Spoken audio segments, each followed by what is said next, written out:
Hello everybody and welcome to the 96th episode of the Chesterfield of Dreams, and I haven't quite finished pre-season yet, but I just want to update you while I'm still playing FM15 today, and then to show you how the Premier League is shaping up for another season. I'll just double check how long I've been going for because I keep forgetting. Job history, so we're now in 26, 27, so that makes 1, 2, 3, 4, 5, 6, 7, 8, 9, 10, 11, 12, 13 seasons in charge now. So hopefully it won't be so unlucky, but the main objective is of course to try and get European football again. I asked the board to make things a little bit harder for me. So in the Premier League I need to qualify in the Europa League through finishing in a good position in the league. In the other tournaments I'm expected to get to the, not expected to get beyond the group stage, which is handy enough. I want to do better than that. I'm asked to reach the 6th round of the FA Cup, that's the quarter-finals, and then the Capital One Cup does not matter to the board. So the schedule after pre-season looks like this. You've basically had it very, very simple throughout the most part of the preparation. The most notable result was probably the 3-0 win over CSKA Moscow. That was at home, which is great. A few names you won't recognise, don't worry about it. I'll definitely show you who I've signed through the summer.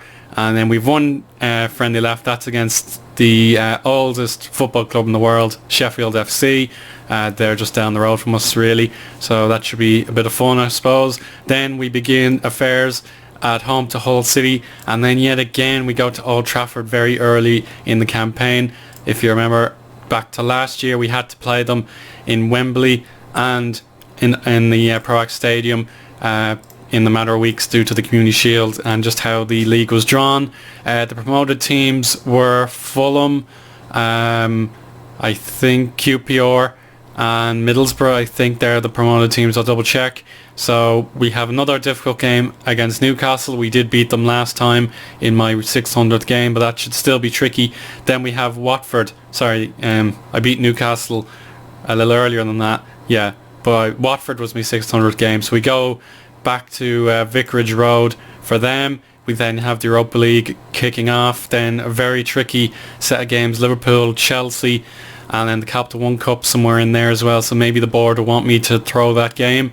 Then, if all going well, we survive those games. We have Cardiff, Sheffield United, Arsenal, Swansea, Ipswich, who I think have been promoted actually. Then Manchester City, Derby County, Sunderland, Everton, QPR, Fulham, Leicester and Middlesbrough. And then the season resets. And then if we get any further in these tournaments, then we should get more fixtures. Then the FA Cup is the 2nd of January. So let's just double check who got promoted. I think I've already nailed it for you, so we go back 1 year. So Cardiff, Ipswich and Fulham all promoted. So Nottingham Forest, Reading and Southampton were the unlucky few. Double relegation, heartbreak for West Brom, and then Charlton and Aldershot also went down. That's quite surprising. So Tottenham, West Ham also in the Championship, lest we forget. So now, without further ado, let's talk about our transfers. In the last episode I'd already secured the permanent signing of Magnus Carlsen from West Brom. There was no way he should be rotten in League One, and I just felt now was the right time to strike and pay 9 million euros for his services. He hasn't had a great career, but he's been touted as one of the greats. If Liverpool and Arsenal wanted him, then that says a lot about his pedigree. I just hope that he's 28 years old now, he's getting on a bit, but he will certainly compete with Stanislas Bemboleta for that left back position, as Sean Kavanagh's getting old now, and I don't think he can give it his very best shot throughout a whole season. Next up, Everton did really badly in the Premier League, if you remember, and I've rated them thanks to a little bit of help from my new director of football. He decided to splash the cash on a new centre back called Chris Jones, and he's a bit like Frank Reeves. He can play anywhere in the defence, but he can also be a defensive midfielder if I have an injury crisis. And he's not been a consistent performer throughout the years, but look at this season, 2024/25, he was great, getting all sorts of action in the league and cup. but last year was not so great. He was probably relegated down the pecking order as Everton continue to struggle, and they've lost a lot of good players, but they have made a lot of money in exchange. PSV Eindhoven are willing to give me their number one goalkeeper, Bas Rache-Boen, if I pronounced that correctly. So he was at PSV his whole career, but I decided 10 million euros was plenty, and Linus Muller is kind of the same category. He's getting on a bit. I just felt I needed a new face between the sticks. Niels Smulders didn't work out for me. I don't think he's quality enough, so Bas Rache will be my number one choice. And he's also a World Cup winner. He's only been capped 5 times, and yet he was good enough to be selected for the Dutch squad. And then also what should be considered, I tweeted it out already, but my player Jamal Hoogland was rated man of the match in the World Cup final, and that's just extraordinary. So I have 2 World Cup winners in the ranks, and then my Dane, he was obviously beaten in the semi-final, and he managed to come in 4th place in the World Cup, which was pretty nice. I have a few other World Cup stories, but to have 2 winners in the squad, that's just brilliant. My last signing so far is a new striker, Philip Meyer, again from Everton. I like these wages being nice and low. I don't like having players on 50-60 grand a week, except when it's someone loyal like Yara Mesa, just because I feel, even though we've plenty of spending money, I just don't want the club to struggle with debt, because if we look at last season, we only made 2 million euros throughout the entire campaign, but then again we did spend a good bit of money, so I expect to take a little bit of a hit in the financial department this year, but I'll definitely take a gamble and buy players while I have the chance. So 40.5 million euros have been spent, but a lot of those will be add-on clauses that need to be paid throughout the year. And in exchange, I've only made 2.5 million, but I've offloaded 2 players that just didn't make the grade.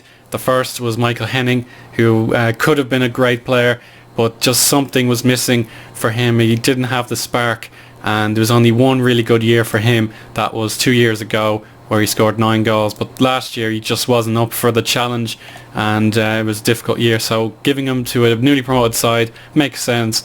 So he's still a Premier League quality player, but I expect to see him reach his full potential. And then Anthony Syra is getting on a bit, and he wanted to play first team football, and I decided not to.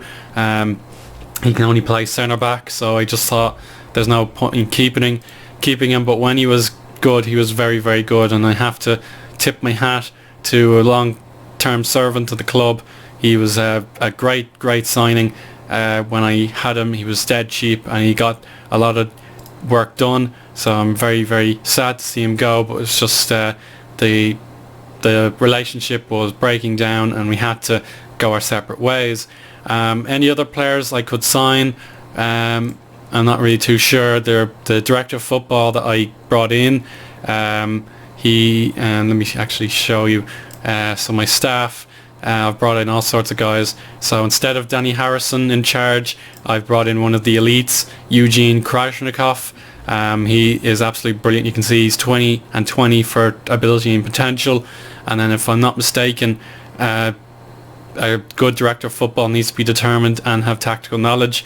FM16 shows you all this anyway, but in FM15 it doesn't, so I'm just trying to go off my memory.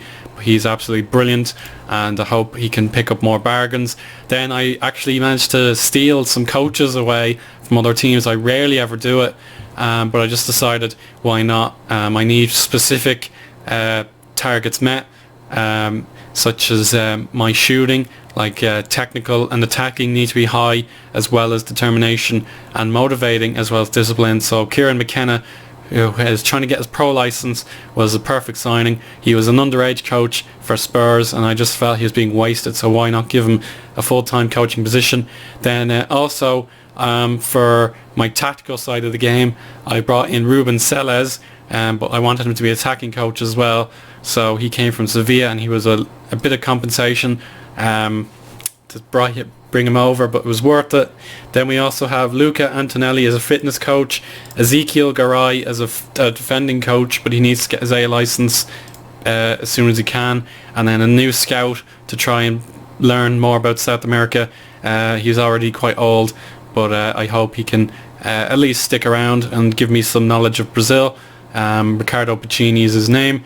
So those are the kind of guys that I've brought in. But I also should mention that Ashley Watson is still here. He signed a brand new contract at Spurs, so I was disappointed not to be able to take him for free.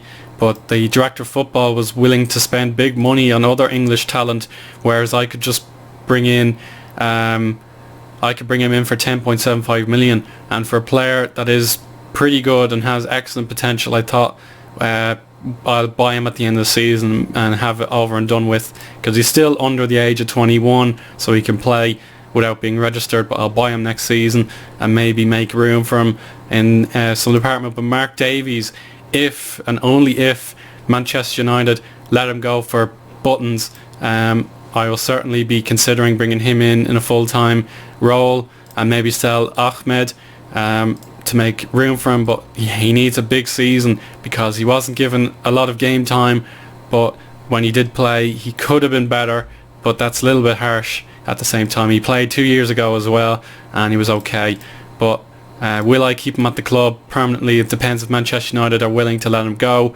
But I really do think they should, for the benefit of his career. But will I play him enough? That is another question. Then that's pretty much it. That'll be my full team. I've kept pretty much everyone else, but Linus Muller and Sean Cavan have not been registered. I don't have enough space for them, so I'm not allowed play them in the Premier League. But if they're willing to be loyal to the club again, then I will put them in the reserves, and maybe, just maybe, if injuries or loyalty is required, then I will play them in the cups. But I doubt I'll see much game time for them. And then what else we need to say? The club has been predicted to finish in 8th. That's well and good. Ronnie Pino is now a favoured personnel, and Newcastle are after him, and they probably still are, but I do not want him to go. He's my best centre midfielder. He's back from his injury, and I just feel he has a wonderful future with the club. He had his best ever season by a long mile. He was absolutely brilliant, and we'll be seeing more of him in series in future. And then our facilities, you'll remember that sort of glitch I had, but we're both at great training and youth facilities with a youth level of 2. So that's fantastic. I can't wait to see how we improve them in future. I don't plan on moving out of the Pro Act. I don't see the point when we built that stadium not too long ago. And then we'll take a look at our training regimen just to see how many stars we have. So there we go. Strength is now up to 4.5 stars. We have 4-star aerobics, 4-star tactics, 4.5 star ball control thanks to me. I'm the new ball control number 1 choice. We have 4-star defending, 4-star attacking, 4.5 star shooting. Again, that was thanks to McKenna, as well as another coach I have, Jamie Hurtado. And then 4-star shot stopping, and then 4-star handling as well. So I have pretty much the best coaches I could possibly have. But unfortunately, in FM 16 you can see if you have the best coaches in the league or not. And unfortunately I don't know how good or bad we are compared to everybody else. But that's just a disadvantage of going back to the old game. But without further ado, it's time to end this episode. I'll come back sometime in October just to do a roundup, and then I'll slowly build my way up to episode 100, and if anything big happens I'll definitely let you know. But until next time, stay tuned for more Pentagon Challenge. That will definitely be on the rise throughout Christmas and the New Year, but maybe not on the day itself. Just want to take it easy for then. Until next time, thank you for watching, and I'll see you again soon. Cheerio.